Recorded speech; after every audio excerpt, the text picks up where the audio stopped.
Hola! Today we're going to talk about this little formula, ir plus a plus infinitive. It's a really helpful little phrase to know so that way you don't have to learn a whole new set of conjugations to talk about the future. Now you already know the verb ir, which means to go. So this is not an IR ending, it's ir, it's a separate verb, it's irregular.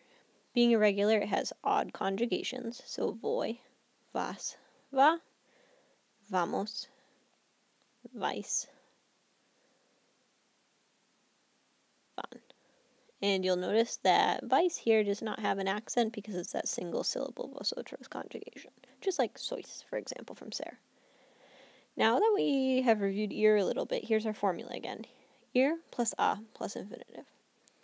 Now, this handy-dandy little formula is good because it helps us talk about events or actions that are in the near future. So they haven't happened yet, but are going to happen shortly. So, for example, I'm going to study. I haven't studied yet, but I'm going to study in the future. This is that formula in action, but in English. So in the Spanish version, so remember the original form is ir, a plus infinitive. Ir is our first verb, so this verb we're going to conjugate. A stays the same no matter what in the formula. And then for the infinitive, that's going to be whatever verb you have, the action that's going to happen. The thing to keep in mind here, because we've already conjugated ir, is that you cannot conjugate this term. By infinitive, it means it needs to stay unconjugated. It needs to stay just as it is. So let's take a look at some examples. Pause the video here, and let's see if you can fill some of these in with that formula.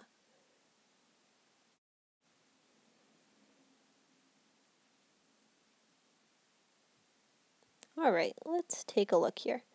So yo, am going, voy a estudiar. I'm going to study. So I conjugated ir, a, and then my infinitive is estudiar.